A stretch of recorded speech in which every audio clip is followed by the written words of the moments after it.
දේශපාල විද්‍යාවේ විශේෂ සමන්විත වන උපශේෂ්ත්‍ර වලින් අපේ මාතෘකාව දේශපාල විද්‍යාවේ විශේෂ සමන්විත වන උපශේෂ්ත්‍ර.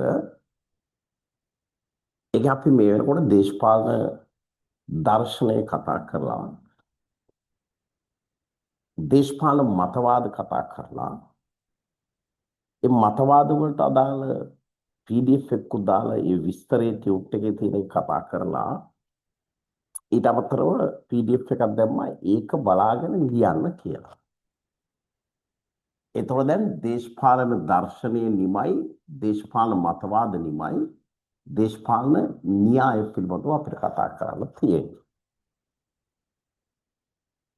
දේශපාලන න්‍යාය අපිට මේ ඉස්සෙල්ල කතා කරනකොට කිසි තරකදී ප්‍රධාන වශයෙන් හම්බ වුණේ නැහැ. දැන් දේශපාලන දර්ශනය නම් දාර්ශනික අධ්‍යයන ප්‍රවේශය ගැන කතා කරනකොට මුණ ගැහුණා.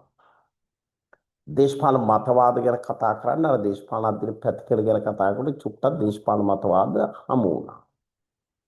ඒ වගේ දේශපාලන න්‍යාය කියන එක කොහෙදවත් තවම හම්බුනේ නැහැ. දැන් අපි දේශපාලන න්‍යාය අද තේරුම් ගැනීමට කතා කරන්නයි යන්නේ. ඉස්සරවම තේරුම් ගන්නමු. දැන් ස්වාභාවික විද්‍යාව සහ සමාජීය විද්‍යාව කියන වර්ග දෙකක් තියෙනවා කියලා මම යම්මලා දන්නවානේ.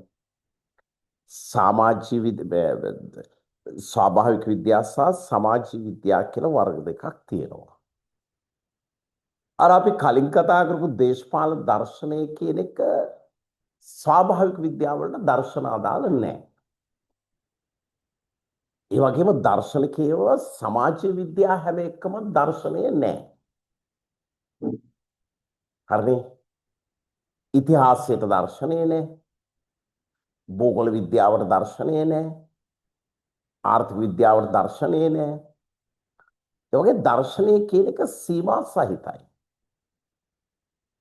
න්‍යාය කියන එකේ තියෙන විශේෂත්වය තමයි ස්වාභාවික විද්‍යාවල වගේම සමාජීය විද්‍යාවලත් න්‍යාය කියන එක දක්නට ලැබෙනවා. ඇත්තම න්‍යාය අපිට දායාද වන්නේ ස්වාභාවික විද්‍යාවල ප්‍රතිඵලයක් හැටියට. ඒ නිසා ස්වාභාවික විද්‍යාවලින් හඳුන්වා දීපු න්‍යාය කියන කාරණේ අපි සමාජීය විද්‍යාව සඳහා න්‍යාය කියන එක යොදා ගන්න ලබනවා. න්‍යාය සෑම තැනක් තුලම දක්නට ලැබෙනවා. දැන් මෙන්න මෙහෙමයි. අහලා තියෙනවනේ අර හේතුඵල සම්බන්ධතාවයේ පැහැදිලි කිරීම කියන එක. හේතුවක් සහ ඵලයක් අතර සම්බන්ධතාවය උපයෝග කරගෙන එවැනි සමාන සිද්ධි සමාන තත්ත්වයන් යටතේ සිද්ධ වුණොත් සමාන ප්‍රතිඵල ලැබේ. හේතුවක් සහ ඵලයක් අතර සම්බන්ධතාවය උපයෝග කරගෙන සමාන තත්ත්වයන් යටතේ දෙන ලද සමාන තත්ත්වයන් යටතේ සමාන සංසිද්ධි වලට සමාන ප්‍රතිඵල ලැබේ කියන අදහස ඉදිරිපත් වෙනවා.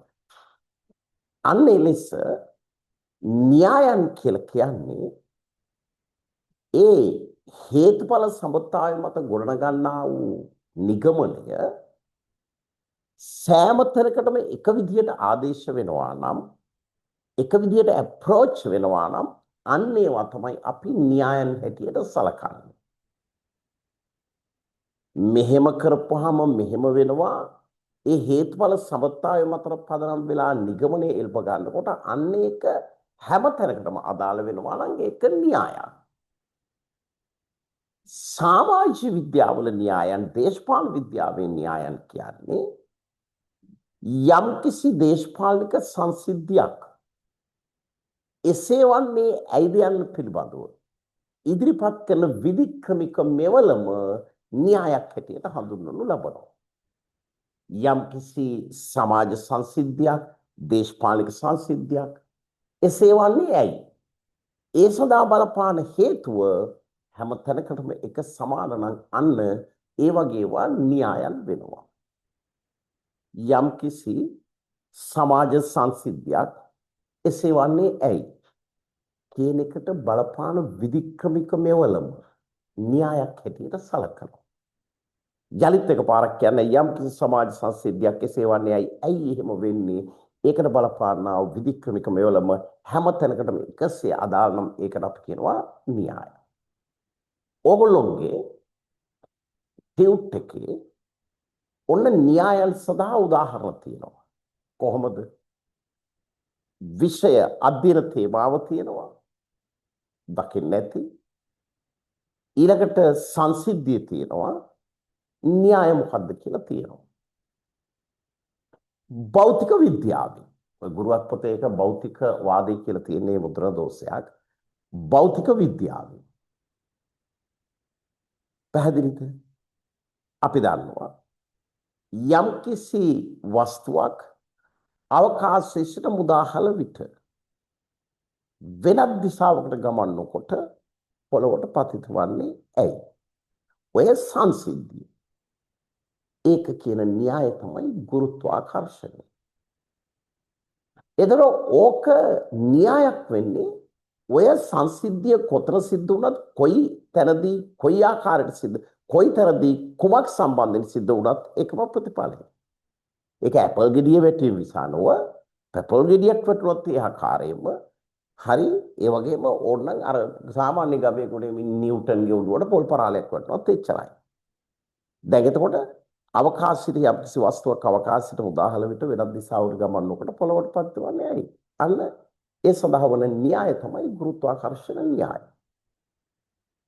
අපේ සමාජීය විද්‍යාවන් අතර ආර්ථික විද්‍යාව, සංසිද්ධිය, විෂය, න්‍යාය.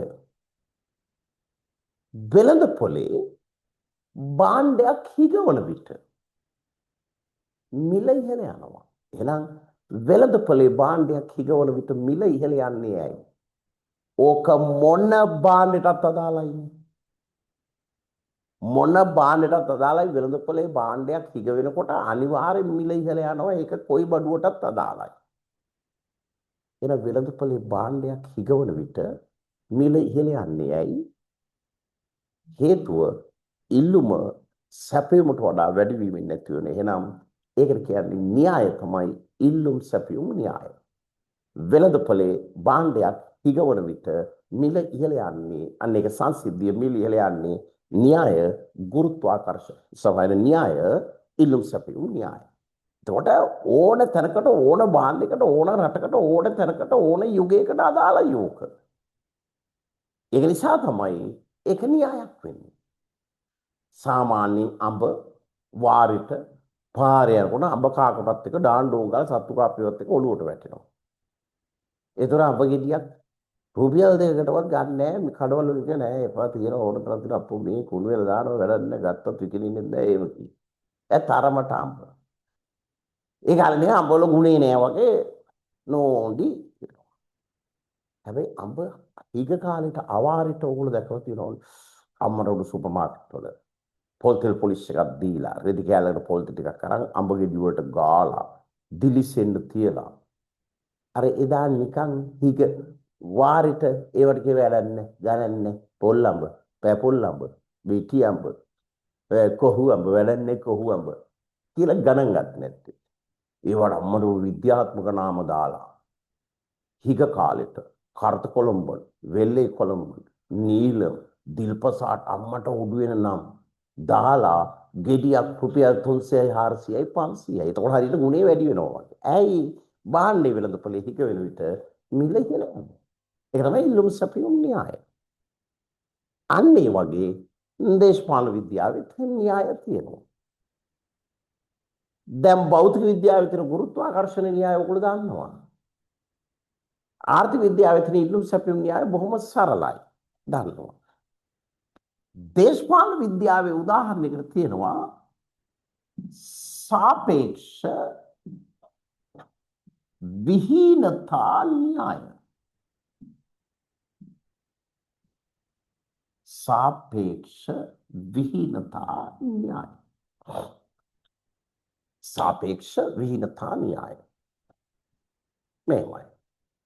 सापेक्ष विहीनता न्याय කියන්නේ හෙග් කියන දේශපාලන විද්‍යා චින්තකයා විසින් ඉදිරිපත් කරපු න්‍යාය. ඒක වැඩි විස්තර ඔන්න ටියුට් එකේ ටෙඩ්ගර් ගැන දාලා ඒ විස්තරේම තියෙනවා. ඒකත් ආශ්‍රය කරගෙන මම කියලා දෙන්නම්. මෙන්න මෙහෙමයි. සමාජයක වේගවත් පරිවර්තනයක් සිද්ධ වෙනකොට දෙපාරක් විතර කියලා දෙනවා නැත්නම් තේරෙන්නේ නැහැ. සමාජයක වේගවත් පරිවර්තනයක් සිද්ධ වෙනකොට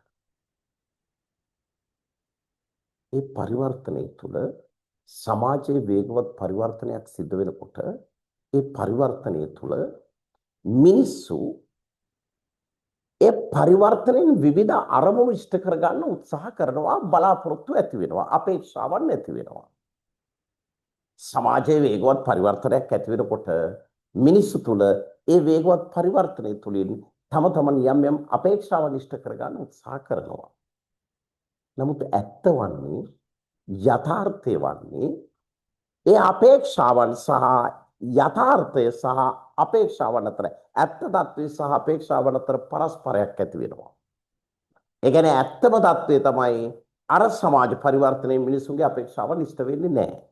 ඒතර අපේක්ෂාවන් සහ යථාර්ථය ඇත්ත తත්වය අතර පරස්පරයක් ඇති වෙනවා. ඒ පරස්පරය ඒ බ්ලැන්ක් එක තමයි විහීනතාවය කියන්නේ. එතකොට මේ විහීනතාවයේ හේතු කොට මිනිස්සු ඔකටලී වෙනවා.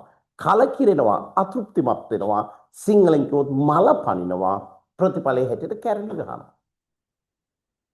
පැහැදිලිද එහෙනම් මිනිස්සු කැරලි ගහින්නට පෙළඹෙන්නේ ඇයි අන්න ඒකයි මිනිසුන් කැරලි ගැසීමට පෙළඹෙන්නේ ඇයි කියන නිබන්ධනයේදී ටෙඩ්ගර් අහපු ප්‍රශ්නේ කැරලි ගහන්නේ ඇයි අර පරස්පරතාවය නිසා ඒ පරස්පරතාවය තමයි විහීනතාවය කියලා කියන්නේ යලිත් කියන්නේ සමාජයක් වේගෙන් පරිවර්තනයට ලක් වෙනකොට ඒකෙන් මිනිස්සු විවිධ අපේක්ෂාවන් ඉෂ්ට කරගන්න උත්සාහ කරනවා. හැබැයි මේ පරිවර්තනයයි අපේක්ෂාවයි අතර පැහැදිලි පරස්පරතාවයක් ඇති වෙනවා. ඒ පරිවර්තනයයි අපේක්ෂාවයි අතර පැහැදිලි පරස්පරතාවයක් ඇති වෙනවා.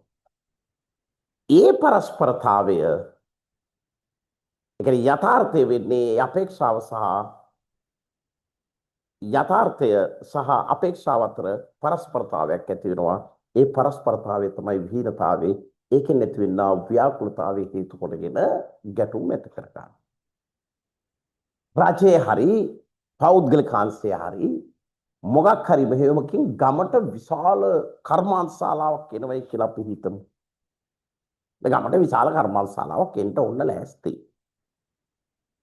එතකොට ඒකෙන් ගමේ ජනතාව යම් යම් අපේක්ෂාවන් ඉෂ්ට කරගෙන උත්සාහ කරනවා. රැකියා අවස්ථා ලබා ගන්න. ඒ පැත්තේ කොන්ත්‍රාත්කරුවෝ ඒ කර්මාන්තශාලාවට කොන්ත්‍රාත් සැපීමේ අපේක්ෂාවන් ඉෂ්ට කරගන්න. ළඟපාත ඉන්න මිනිස්සු බෝඩින් ටිකක් දාගන්න. වෙළඳසැල් දාගන්න. ඒ කර්මාන්තශාලාව ඇතුළත ගමේ ඉන්න ව්‍යාපාරිකයා අනේ කැන්ටින් එකක් දාගන්න. ඊළඟට කොල්ලෝ ටිකක් අනේ රැකියා අවස්ථා ගන්න. කෙල්ලෝ ටිකක් රැකියා අවස්ථා ගන්න. විවිධ බලාපොරොත්තු ඉෂ්ට කරගන්න උත්සාහ කරනවා. හැබැයි අපි මේ ග්‍රාමීය ජනතාවට ඔය එක අපේක්ෂාවක් ඉෂ්ට වෙන්න වෙන කොහෙන් හරි පාත්‍රයේ සේරම ටික දැහ ගන්නවා කියලා. එතකොට ඇත්ත తත්වය වෙන්නේ අර පරිවර්තනේ අර ගමට ආපු කර්මාන්තශාලාව පරිවර්තනේ සහ යථාර්ථය අතර විශාල පරස්පරයක් ඇති වෙනවා. ඒ පරස්පරය තමයි විහීනතාවය කියන්නේ. ඒ පරස්පරය හේතු කොටගෙන ගමේ මිනිස්සු කැරලි ගහනවා. මේකෙන් පරිසර දූෂණය වෙනවා කියයි. මේකෙන් සමාජයට හානියක් වෙනවා කියයි. මේකෙන් ගමේ සුන්දරත්වය නැති වෙනවා කියයි. මේකෙන් සංස්කෘතික විනාශයක් ඇති වෙනවා කියයි. මේක වෙනස් කරපියව කියන්නේ අයින් කරපියව කියන කෑ ගහනවා. කැරලි ගහනවා. එහෙනම් ඕනම කැරල්ලක් කියන්නේ විහීනතාවයේ ප්‍රතිඵලයක්. අපේක්ෂාවන් සහ යථාර්ථය අතර පරස්පරතාවයේ ප්‍රතිඵලයක්. ඕනම කැරල්ලක් මේ ලෝකේ සිද්ධ වෙච්චි ඕනම අරගලයක් මේ ලෝකේ සිද්ධ වෙච්චි විහීනතාවය එහෙනම් අපේ මට්ටමින් මෑත කාලෙ ගත්තොත් ගෝල් ෆේස් අරගලය කියන්නේ විහීනතාවයේ ප්‍රතිඵලයක් විශේෂයෙන් මේ පරස්පරයේ මත ගැටුම් ඇති කරගන්නේ කැරලි ගහන්නේ අතෘප්තියටපත් වෙන්නේ තරුණ පරපුර තමයි ඒක නිසා මේවට නැගී සිටින්නේ එසේනම් Taman තේරුම් ගන්න සාපේක්ෂ විහිදතා න්‍යාය කියන්නේ දේශපාලන විද්‍යාවයි කියන පට්ට න්‍යායක්. දැන් තේරුණා න්‍යාය කියන්නේ මොකක්ද කියලා. හරි. දැන් ඉතින් අහගන්න. දැන් ඉතින් මෙන්න මේ න්‍යායන් තුල න්‍යායක් පෝෂණය වෙන්න අතුරු න්‍යායනුත් තියෙනවා. දේශපාලන විද්‍යාවේ ප්‍රධාන න්‍යායක් පෝෂණය කිරීම සඳහා උදව් වෙන අනුබල වෙන අතුරු න්‍යායනුත් තියෙනවා. දේශපාලන විද්‍යාවේ තියෙන බොහොම ප්‍රබල න්‍යායක් තමයි සමාජවාදී න්‍යාය. සමාජවාදී න්‍යායේදී කියනවා රාජ්‍ය කියන්නේ පන්ති පීඩක උපකරණයක්. එතකොට සමාජවාදී න්‍යාය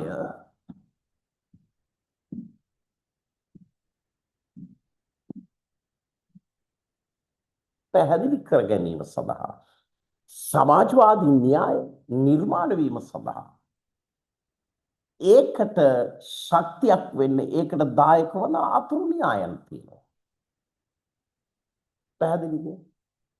එකක් තමයි පන්ති අරගලය පිළිබඳව ඉදිරිපත් වෙලා තියෙන න්‍යාය. අනික කම්කරු පන්තිය සූරා කෑමක් ගැන කතා කරනවානේ මාක්ස්. ඒතර ධනපති පන්තිය ලාභය කියලා උපයාගන්නේ කම්කරු පන්තිය ශ්‍රමය සූරා කෑම. අතිරික්ත ශ්‍රම වටිනාකම. එන සමාජවාදී න්‍යාය තහවුරු කරන්න ඉදිරිපත් වෙලා තියෙන අතුරු න්‍යායක් තමයි අතිරික්ත ශ්‍රම වටිනාකම් පිළිබඳ න්‍යාය. අතිරික්ත ශ්‍රම වටිනාකම් පිළිබඳ න්‍යාය දැන් තේරෙනවද? න්‍යායක් තහවුරු කරගන්න, න්‍යායකින් සහාය ගන්න අතුරු න්‍යාය වාදත් නිර්මාණය වෙලා තිබෙනවා. හරිනේ. ඉතින් දැන් මෙන්න මේ න්‍යායන් දේශපාලන විද්‍යාවේදී ප්‍රධාන වශයෙන් වර්ග දෙකක් තිබෙනවා. එකක් තමයි ප්‍රතිමානීය න්‍යාය.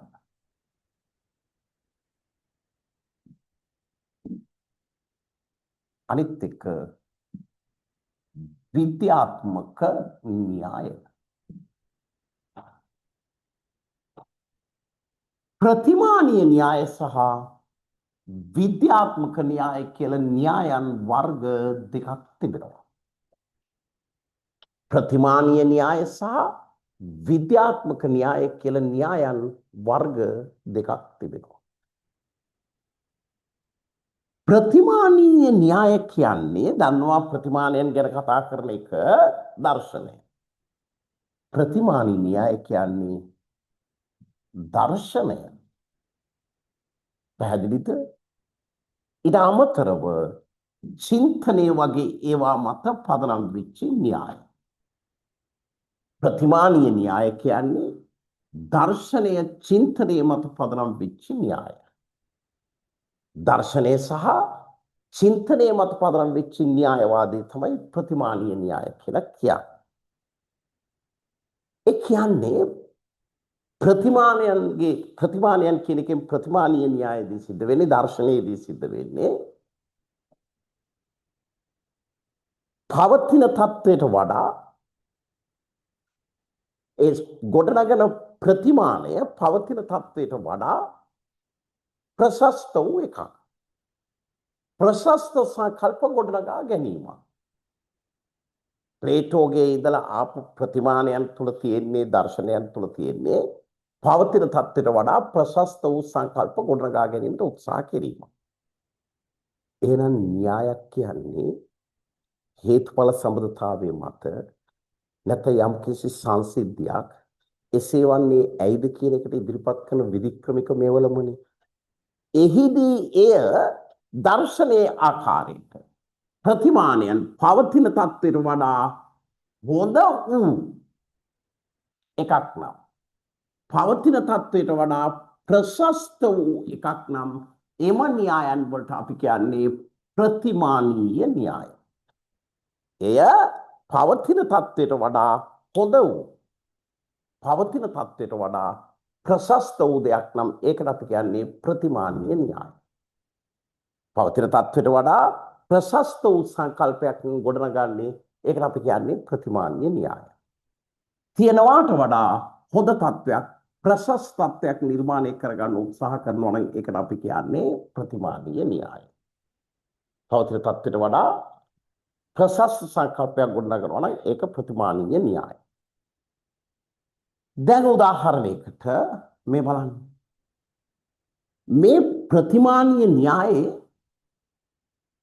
උදාහරණ තියෙනවා සම්භාව්‍ය උදාහරණ. ප්‍රතිමානීය න්‍යායට සම්භාව්‍ය උදාහරණ තියෙනවා. ප්‍රතිමානීය න්‍යායට සම්භාව්‍ය උදාහරණ ප්ලේටෝ ඉදිරිපත් කරපු පරමාදර්ශී රාජ්‍ය. තියෙන රාජ්‍ය බුද්ධිමතුන්ගේ නොව, තියෙන රාජ්‍ය දාර්ශනිකයන්ගෙන් යුක්ත එකක් නොව, ඊට වඩා පරමාදර්ශී පාලනයක් ගැන අදහසක් ඉදිරිපත් කළා. එතකොට ඒ න්‍යාය, ඒ ගොඩනගපු න්‍යායෙන් තියෙනවට වඩා හොඳ තත්ත්වයක්, ප්‍රශස්ත තත්ත්වයක් නිර්මාණය කරන්න උත්සාහ කරනවා. එනම් ප්ලේටෝගේ පරමාදර්ශී න්‍යාය ප්‍රතිමානීය න්‍යායට සම්භාව්‍ය උදාහරණයක්. ඒ වගේම සමාජ සම්මුතිවාද ඉදිරිපත් කරපු තෝමස් හොබ්ස්, ජෝන් ලොක්, ෂෝන් ෂාක් රූසෝ වගේ ඉදිරිපත් කරපු සමාජ සම්මුතිවාදයේදී කිව්වේ රාජ්‍ය බිහි වෙන්න පෙර ප්‍රකෘති සමාජයේ තිබුණා වූ තත්ත්වයන් තුන්දෙනාකාර තුනක් කිව්වේ ව්‍යාකූල තත්ත්වයන් මගහරවගෙන වඩාත් හොඳ ක්‍රමවේදයක් ගොඩනගන්න රාජ්‍යයක් නිර්මාණය කරගන්න. අන්න ඒවා එතකොට ප්‍රතිමානීය න්‍යායට සම්භාව්‍ය උදාහරණ, ප්‍රතිමානීය න්‍යායේ සම්භාව්‍ය උදාහරණ කියන එකෙන් අදහස් කරන්නේ එතකොට පවතින තත්ත්වයට වඩා ප්‍රශස්ත වූ සංකල්පයක් න්‍යාය හරහා ගොඩනැගීමේ මූලාරම්භය. ඊට පස්සේ මේ මෑත දේශපාලන න්‍යායවාදීන් හැටියට ප්‍රතිමානීය න්‍යාය පිළිබඳ සංකල්පයන් ගොඩනගපු වැදගත් අය සිටිනවා. ඕගොල්ලෝ දන්නවා බොහොම ප්‍රසිද්ධ ජෝන් රෝල්ස්. ජෝන් රෝල්ස් ඉදිරිපත් කරපු යුක්තිය පිළිබඳ න්‍යාය.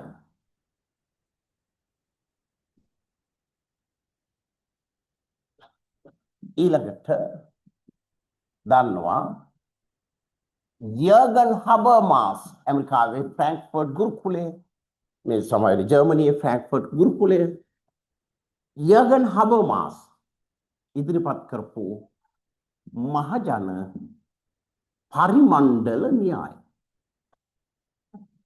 ඒ වගේම ෆිලිප් පෙටිට්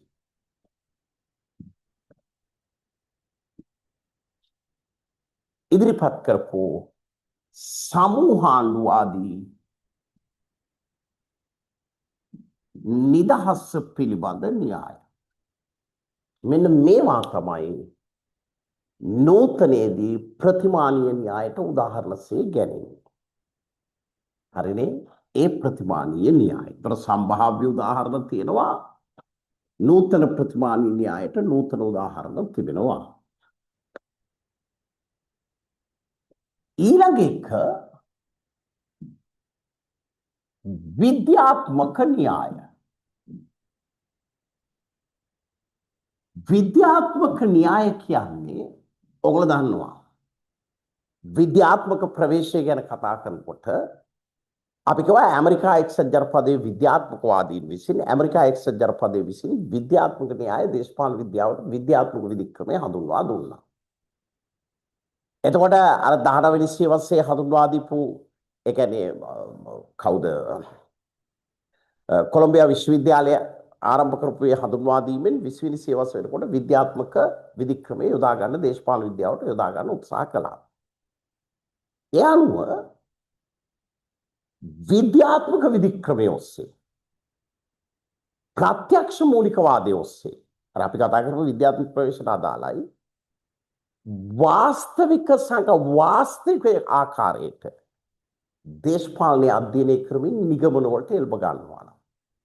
ඒකට සංඛ්‍යාද, තොරතුරු, දත්ත විශ්ලේෂණය කරමින් නිගමන වලට එල්බ ගන්නවා නම් ඒකට අපි කියන්නේ ඒ ඉල්බ ගන්න නිගමනයේ විද්‍යාත්මක න්‍යාය. එරා ඇත්තට මේක ස්වාභාවික විද්‍යාවල න්‍යාය කියන එක අපි නීතියක් හැටියට දකින්නේ. දේශපාලන විද්‍යාවේදී න්‍යාය කියන එක ස්වාභාවික විද්‍යාවකදී ගොඩනැගෙන නීතියක් හැටියට සලකනු ලබනවා. එහෙනම් හේතුඵල සම්බන්ධතාවය මත ප්‍රත්‍යක්ෂ මූලික වාදයේ මත පදනම් වෙලා වාස්තවිකව කියන එකෙන් අදහස් කරන්නේ විද්‍යාත්මක ඔප්පු වෙන ඇත්ත తත්වය. වාස්තවිකයි කියන්නේ ඇත්ත වශයෙන්ම කියනවා වගේ අර්ථයක් නේ.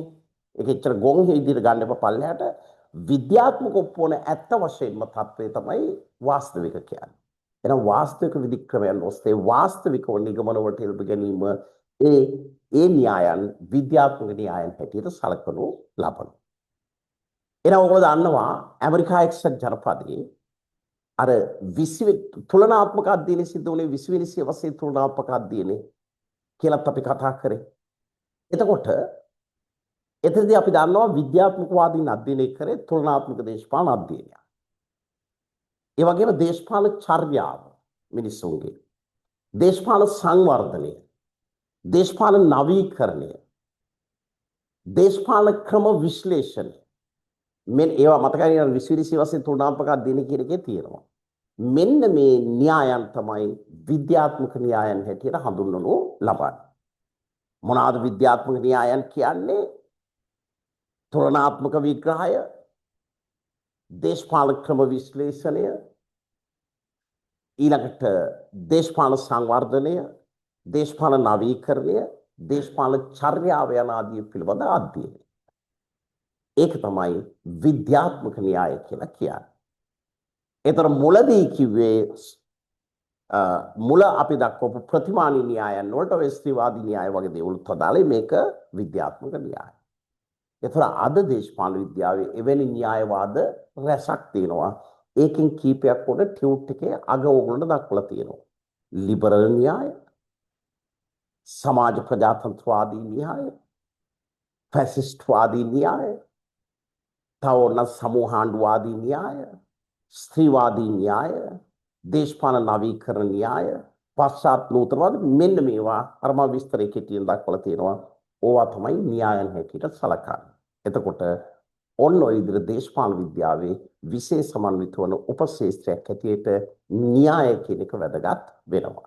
දැන් ඔබලා කළ යුත්තේ ටියුට් එකේ අර හිස්තැන් වල න්‍යාය පිළිබඳ සටහන ලියා ගැනීම සටහන ලැබෙන්නට සලස්වනවා.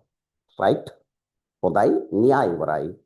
ඊළඟ දවසේ දේශපාලන ආයතන ඒක පිළිබඳ සම්පූර්ණ විස්තරයක් ටියුට් එකේ තියෙනවා. රයිට්? ජයෝ.